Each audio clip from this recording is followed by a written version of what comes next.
Chapter 32. Listen, O heavens, and I will speak. Hear, O earth, the words that I say. Let my teaching fall on you like rain. Let my speech settle like dew. Let my words fall like rain on tender grass, like gentle showers on young plants. I will proclaim the name of the Lord. How glorious is our God. He is the rock. His deeds are perfect. Everything he does is just and fair. He is a faithful God who does no wrong. How just and upright he is. But they have acted corruptly toward him. When they act so perversely, are they really his children? They are a deceitful and twisted generation. Is this the way you repay the Lord, you foolish and senseless people? Isn't he your Father who created you? Has he not made you and established you? Remember the days of long ago. Think about the generations past. Ask your father, and he will inform you. Inquire of your elders, and they will tell you. When the Most High assigned lands to the nations, when he divided up the human race, he established the boundaries of the peoples according to the number in his heavenly court. For the people of Israel belong to the Lord. Jacob is his special possession. He found them in a desert land, in an empty, howling wasteland. He surrounded them and watched over them. He guarded them as he would guard his own eyes. Like an eagle that rouses her chicks and hovers over her young, so he spread his wings to take them up and carried them safely on his pinions. The Lord alone guided them. They followed no foreign gods. He let them ride over the highlands and feast on the crops of the fields. He nourished them with honey from the rock and olive oil from the stony ground. He fed them yogurt from the herd and milk from the flock, together with the fat of lambs. He gave them choice rams from Bashan and goats, together with the choicest wheat. You drank the finest wine made from the juice of grapes. But Israel soon became fat and unruly. The people grew heavy, plump, and stuffed. Then they abandoned the God who had made them. They made light of the rock of their salvation. They stirred up his jealousy by worshiping foreign gods. They provoked his fury with detestable deeds.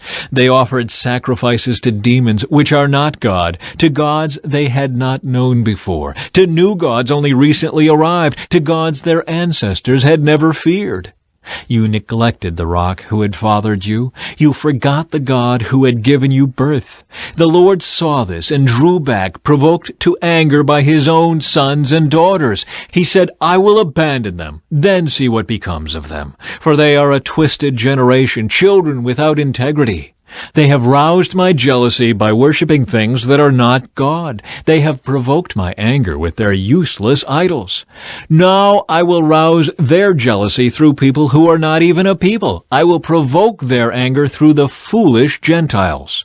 For my anger blazes forth like fire and burns to the depths of the grave. It devours the earth and all its crops and ignites the foundations of the mountains. I will heap disasters upon them and shoot them down with my arrows. I will weaken them with famine, burning fever, and deadly disease. I will send the fangs of wild beasts and poisonous snakes that glide in the dust.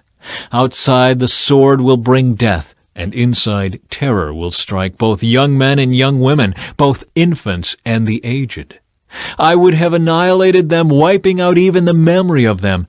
But I feared the taunt of Israel's enemy, who might misunderstand and say, Our own power has triumphed. The Lord had nothing to do with this. But Israel is a senseless nation. The people are foolish, without understanding. Oh, that they were wise and could understand this. Oh, that they might know their fate. How could one person chase 1,000 of them, and 2 people put 10,000 to flight, unless their rock had sold them, unless the Lord had given them up?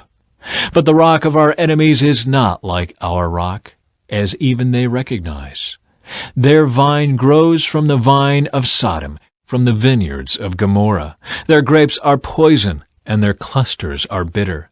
Their wine is the venom of serpents, the deadly poison of cobras. The Lord says, Am I not storing up these things, sealing them away in my treasury? I will take revenge. I will pay them back. In due time their feet will slip. Their day of disaster will arrive, and their destiny will overtake them. Indeed, the Lord will give justice to his people, and he will change his mind about his servants when he sees their strength is gone and no one is left, slave or free. Then he will ask, where are their gods, the rocks they fled to for refuge? Where now are those gods who ate the fat of their sacrifices and drank the wine of their offerings? Let those gods arise and help you. Let them provide you with shelter. Look now, I myself am he. There is no other God but me. I am the one who kills and gives life. I am the one who wounds and heals. No one can be rescued from my powerful hand. Now I raise my hand to heaven and declare, as surely as I live, when I sharpen my flashing sword and begin to carry out justice, I will take revenge on my enemies and repay those who reject me.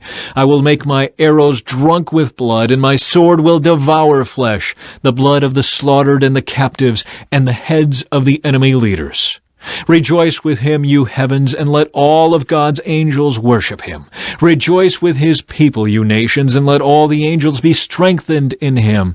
For he will avenge the blood of his servants. He will take revenge against his enemies. He will repay those who hate him, and cleanse the land for his people. So Moses came with Joshua, son of Nun, and recited all the words of this song to the people. When Moses had finished reciting all these words to the people of Israel, he added, Take to heart all the words of warning I have given you today.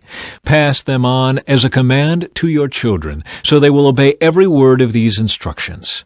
These instructions are not empty words. They are your life. By obeying them, you will enjoy a long life in the land you will occupy when you cross the Jordan River. Moses' death foretold.